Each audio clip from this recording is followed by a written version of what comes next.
দলিল লেখক সনদটি সংশ্লিষ্ট জেলা রেজিস্ট্রারের নিকট থেকে নিতে হয়। অর্থাৎ আপনি যদি দলিল লেখক সনদপত্রটি গ্রহণ করতে চান, সেক্ষেত্রে আপনার যে জেলা রয়েছে সেই জেলার যে জেলা রেজিস্ট্রার রয়েছে সেই জেলা রেজিস্ট্রারের নিকট থেকে আপনাকে দলিল লেখক সনদপত্রটি নিতে হবে। প্রিয় দর্শক, এই দলিল লেখক বলতে কি বোঝায়?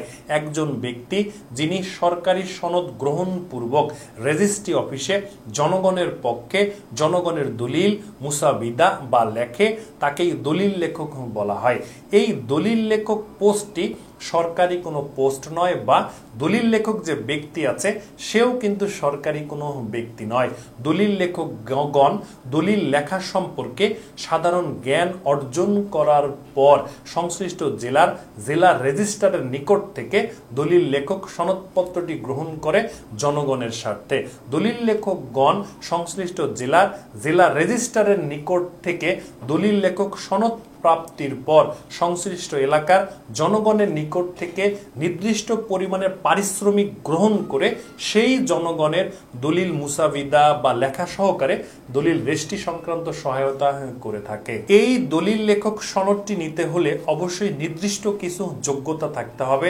আপনি যদি আপনার এলাকার দলিল লেখক সনদপত্রটি নিতে চান, সেক্ষেত্রে অবশ্যই আপনাকে নির্দিষ্ট কিছু যোগ্যতা সম্পন্ন হতে হবে। প্রিয় দর্শক, দলিল লেখক সনদ বিধিমালা 2014 এর অনুচ্ছেদ 2-1 দলিল লেখক সনদপত্র নেওয়ার যোগ্যতা সম্পর্কে বলা আছে। তাই আপনি যদি আপনার এলাকার আপনার দলিল লেখক সনদপত্রটি নিতে চান, সেক্ষেত্রে অবশ্যই আপনাকে এই দলিল লেখক সনদ বিধিমালা 2014 এর অনুচ্ছেদ 2-1 অনুযায়ী যোগ্য সম্পন্ন হতে হবে। তাহলে দলিল লেখক সনদটি নেওয়ার জন্য কি কি যোগ্যতা থাকতে হবে? প্রিয় দর্শক, আপনি যদি দলিল লেখক সনদটি নিতে চান, সেক্ষেত্রে অবশ্যই আপনাকে সেই সংশ্লিষ্ট জেলার বাসিন্দা হতে হবে। অগ্রাধিকারের ভিত্তিতে সাব রেজিস্ট্রি কার্যালয়ের এলাকার আওতাভুক্ত আপনাকে হতে হবে। অর্থাৎ আপনি যে এলাকার বাসিন্দা সেই এলাকার যে সাব রেজিস্ট্রি অফিস রয়েছে সেই সাব রেজিস্ট্রি অফিসের দলিল লেখকের সনদ আপনি নিতে পারবেন, এর বাইরে কিন্তু আপনি নিতে পারবেন না।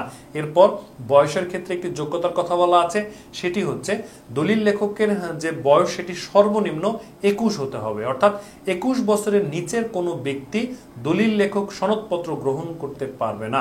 অবশ্যই বয়স 21 বা এর বেশি হতে হবে। এরপর শিক্ষাগত যোগ্যতার কথা বলা আছে, সেটি হচ্ছে দলিল লেখক সনদপত্র কেউ যদি নিতে চায়, সেক্ষেত্রে সেই ব্যক্তির শিক্ষাগত যোগ্যতা কমপক্ষে এসএসসি বা সমমান হতে হবে। এসএসসি বা সমমান এর নিচের কোনো ব্যক্তি আপনার হচ্ছে দলিল লেখকের সনদপত্র গ্রহণ করতে পারবে না।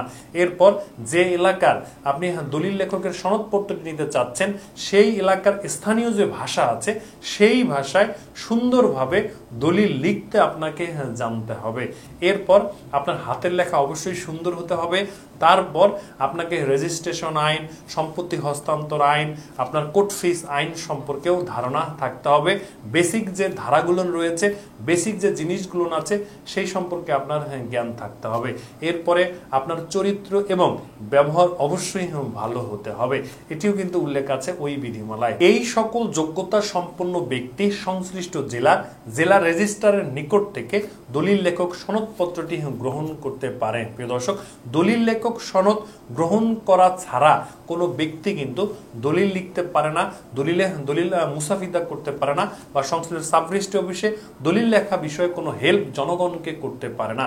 যদি কোনো ব্যক্তি সংশ্লিষ্ট জেলা রেজিস্ট্রারের নিকট থেকে সনদ প্রাপ্তি ছাড়া দলিল লেখক হতে চায় বা দলিল লিখতে চায়, বা কাউকে যদি দলিল লিখতে হেল্প করতে চায়, সেটি কিন্তু অবশ্যই ঠিক হবে না, সেটি দেশীয় আইন অনুযায়ী অবশ্যই দণ্ডনীয় অপরাধ হবে।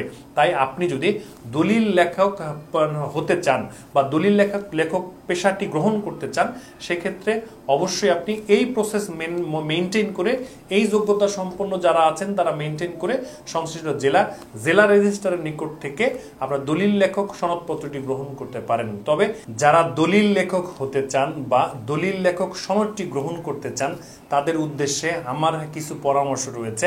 সেটি হচ্ছে, আপনি যদি সিদ্ধান্ত নিয়ে থাকেন যে আপনি দলিল লেখক হবেন বা দলিল লেখক সনদপত্রটি গ্রহণ করবেন, সেক্ষেত্রে আপনার দেরি করার সুযোগ নাই। আপনি এখনই এই কাজে লেগে পড়ুন। অর্থাৎ আপনি আপনার এলাকার সংশ্লিষ্ট সাব রেজিস্ট্রি অফিসে খোঁজ নিন যে ভালো দলিল লেখক কারা আছে, সিনিয়র দলিল লেখক কারা আছে। এই সিনিয়র দলিল লেখকের সঙ্গে আপনি শরণাপন্ন হন, তার সাথে কথা বলে তার সহায়ক হিসেবে কাজ করেন। তার সহায়ক হিসেবে কাজ করে দলিল লেখা আগে ভালোভাবে শেখেন। দলিল রেজিস্ট্রির যে প্রক্রিয়া রয়েছে, এটির কিন্তু একটা প্রক্রিয়া রয়েছে, সেই প্রক্রিয়াটা একটু ভালো করে শেখেন। কিভাবে সাফকাবলা দলিল লিখতে হয় সেটি শেখেন, কিভাবে হেবাবিল আওয়াজ দলিল লিখতে হয় সেটি শেখেন, কিভাবে দাম দলিল লিখতে হয় সেটি শেখেন, কিভাবে বিনিময় দলিল লিখতে হয় সেটি শেখেন। অর্থাৎ দলিল লেখা আগে ভালোভাবে শেখেন একজন সিনিয়র দলিল লেখকের হেল্প নিয়ে বা সহায়ক হিসেবে। দলিল লেখা আপনি ভালোভাবে শিখে বা প্রক্রিয়াটা ভালোভাবে শিখে আপনি যদি আপনার হচ্ছে লাইসেন্সের জন্য, দলিল লেখক সনদপ্রাপ্তের জন্য আবেদন করেন, তাহলে খুব সহজে আপনি পেয়ে যাবেন। কারণ এখানে অগ্রাধিকারের ভিত্তিতে এই সনদটি দেওয়া হয় এবং যাচাই বাছাই করে কিন্তু সনদটি দেওয়া হয়। তাই আপনি যদি ভালো করে ভালোভাবে শিখে আপনি আবেদন করেন, সেই ক্ষেত্রে আপনার জন্য লাইসেন্স পাওয়া সহজ হবে। প্রিয় দর্শক, পর্বটি এখানেই শেষ করলাম। পর্বটি ভালো লাগলে অবশ্যই লাইক দিবেন। আপনার মূল্যবান মতামত অবশ্যই কমেন্টে লিখবেন। ভালো থাকবেন, আইন জানবেন, আইন মানবেন, ঝামেলামুক্ত জীবনযাপন করবেন। কথা হবে পরবর্তী পর্বতে। সে পর্যন্ত সুস্থ থাকবেন। আল্লাহ হাফেজ।